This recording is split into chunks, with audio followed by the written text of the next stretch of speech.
Hello, ẹ̀yin èèyàn mi. Ó lágbára o. Wọ́n ti sọ̀rọ̀, àwọn èèyàn sọ̀rọ̀ gan-an nípa gbogbo gbogbo ohun tí kábíyèsí, gbogbo nọ́sẹ̀nsì tó ń kọ̀ǹdóòlù nínú pálásì. Àwọn ordinary people, àwọn èèyàn, àwọn àtàwọn èèyàn ńláńlá àtàwọn èèyàn yẹpẹrẹ, wọ́n ní gbogbo ìgbàkúgbà tí kábíyèsí ń gbà ń bẹ̀ yẹn kó ti pọ̀ jù. Tí wọ́n ní kó yẹ kí kábíyèsí wá nǹkan ṣe sí i. Wọ́n ní kábíyèsí yẹ kó wá nǹkan ṣe sí i, pẹ̀lú gbogbo nǹkan tí àbàṣà táwọn olórí tán ń try láti ṣe. Ṣáwọn nìkan ni olórí tí àwọn ọba fẹ́ máa ní ni? Àbí torí pé wọ́n jẹ́ olórí ìgbàlódé? Pé lè lágbára o. Pé lè yóò ti ẹ̀yẹ kó máa ṣẹlẹ̀ láàárín àwùjọ o. Níbo ni kábíyèsí ti rí gbogbo àwọn ìyàwó sérókòdé, gbogbo àwọn first wives? Tóbi dé ó ṣe tiẹ̀, Mary dé ó ṣe tiẹ̀, Rónkẹ́ dé ó ṣe tiẹ̀, Tèmítọ́pẹ́ náà dé ó ṣe tiẹ̀. Bẹ́ẹ̀ bẹ́ẹ̀ lọ. Tó jẹ́ ìkeje tó fẹ́ wọlé. Ìyẹn gangan Ọlọ́run tètè bá a dá padà. Ó kọ́ jó lẹ́gba dáadáa. Ó ṣe oríṣìíríṣìí fún un. Òun ní sá àti ẹ̀gbúrò ẹ̀ mọ̀, àgbóhùn ẹ̀. Torí àwọn kan sọ pé wíyá náà láì. Ó ṣe náà láì. A ní nǹkan ń rí, wọ́n dẹ̀ ń fojú rí, tí gbogbo á dẹ̀ ń fojú rí. Pé táwọn fi ti gbọ́ wípé nǹkan tó ń ṣẹlẹ̀. Nǹkan tó ń ṣẹlẹ̀ yẹn bóyá dàbí pé kọ́mẹ̀ntì òfófó tó wà ní ààfin, ó lágbára o. Kọ́mẹ̀ntì ìṣó ni o. Tọ́ bá so, wọ́n pollute, nǹkan tó wà nínú ilé kábíyèsí yẹn.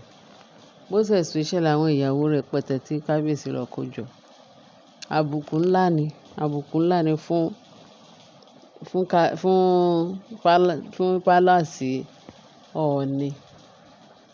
Níṣe ló kàn tí ẹ̀ ń ṣe bíi pé gbogbo wọn pé kí náà tí ẹ̀ ń pè wọ́n. Níṣe ló ń ṣe bíi pé bóyá ilé ìgbafẹ́ ni pálásì yẹn. Àbí ilé tó jẹ́ pé Sodom and Gomorrah gan pàápàá. Ṣó fẹ́ ṣe tó yẹn ni? Wọ́n tiẹ̀ wá ń ṣe lójúkorojú.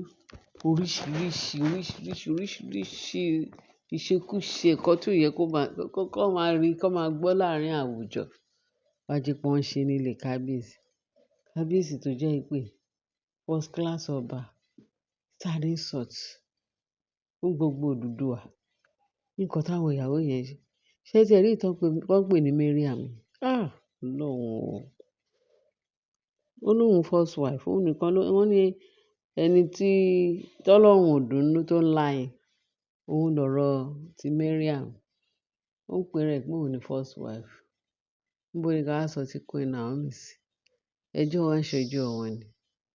Kábíyèsí gan-an, òun bóyá ti rojọ́ lóríṣìíríṣìí. Nǹkan tí Sàtánì ti gbè sí àwọn èèyàn nínú, tó ti fi títorí ẹ̀ tó ti sọ̀sọ́kúsọ sí Naomi.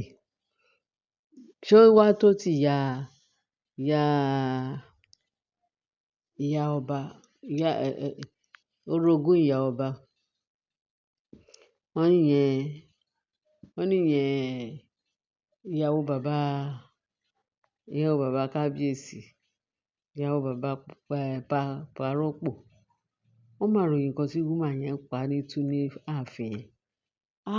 Ó lágbára. Kábíyèsí, I don't know, bóyá nítorí pé ó jẹ́ ìyàwó bàbá ẹ̀.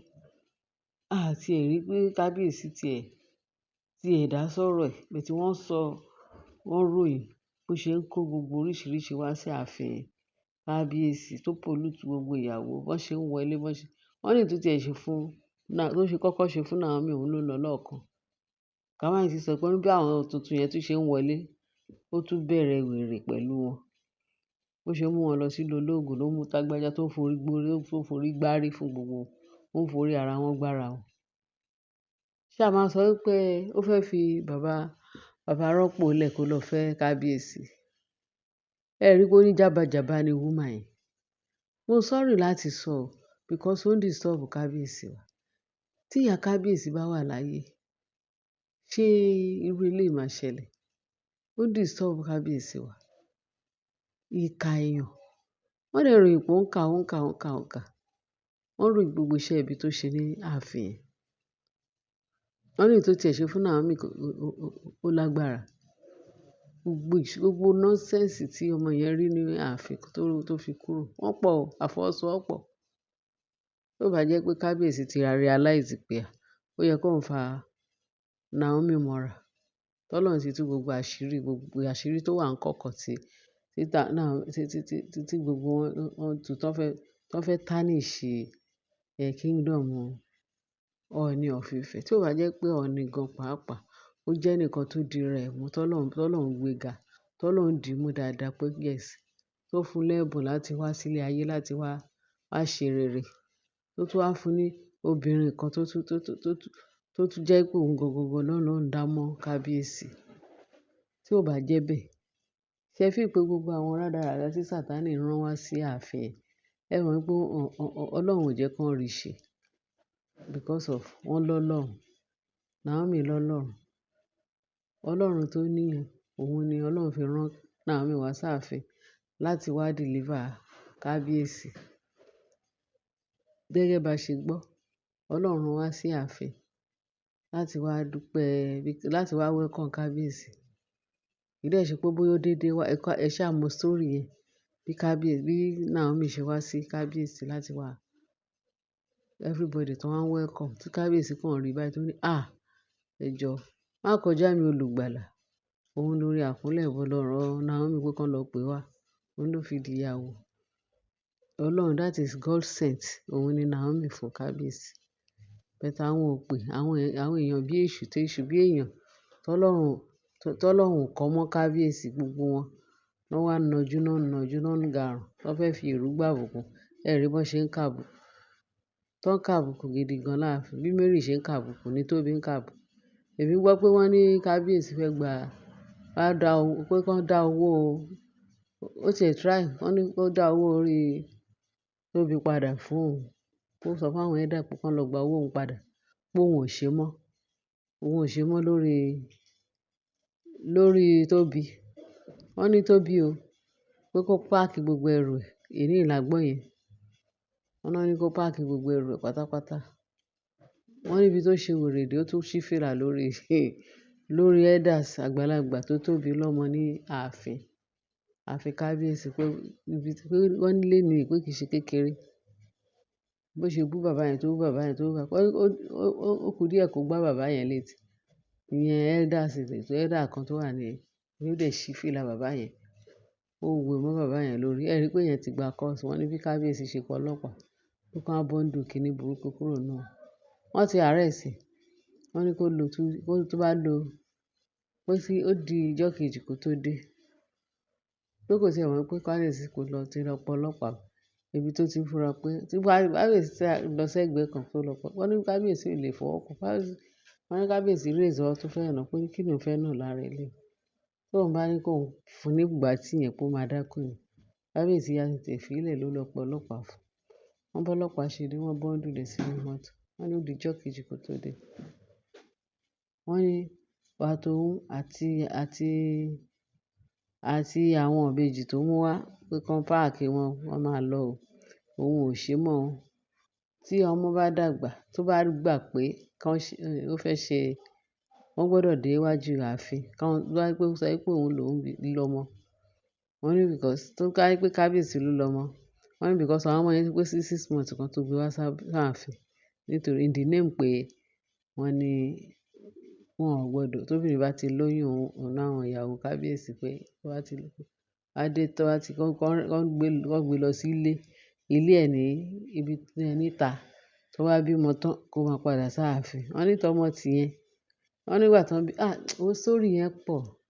Ìgbà tán bí Tádéníkáwò gbogbo time tí Tádéníkáwò tó dúró síta kò ju 41 days náà gbé padà sáàfin. Tán wá ṣe ìkómọ tán dẹ̀ wá gbé wá sí iwájú àwọn alálẹ̀. Kíákíá náà ti aṣọ orò dé fún, tán ti mọ̀ pé eléyìí gangan ìṣe ọmọ kábíyèsí tòótọ́ original. Bẹ́ẹ̀ ṣe gbogbo àwọn tó dẹ̀ kọ́ dẹ̀ ṣe kinní fún wọn, wọ́n ti ń rí gbogbo ẹ̀ pé kán lọ ṣe DNA.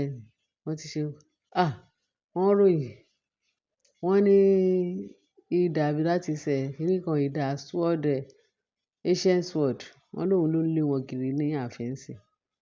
Wọ́n ní gbogbo wọn pé ìdúró ò sí, ìbẹ̀rù ò sí. Wọ́n ní ní báyìí o, wọ́n ní omi kan ò lè mì kábíyèsí àti Naomi o. Olúkálùkù wọn máa fọ́nra gbé. Ẹ̀yin èèyàn wa, ẹ má jà fọ̀rọ̀ lẹ̀ sọ, mo yìí máa fún yín ní another gist tó ṣe kinní, ó tún gbádùn ju eléyìí lọ. Ẹ má worry, ẹ má jẹ́ ká sọ gbogbo ẹ̀ tán níbí báyìí. Jésù Kristi Olúwa, ẹ bá wa subscribe, kẹ́ dẹ̀ bá wa comment, kẹ́ bá wa share, kẹ́ like. Ẹ ṣé tẹ́ fi ń tẹ́tí sí wa, ẹ̀yin èèyàn mi tó sẹ́lẹ̀ńkẹ́ jọ. Bye.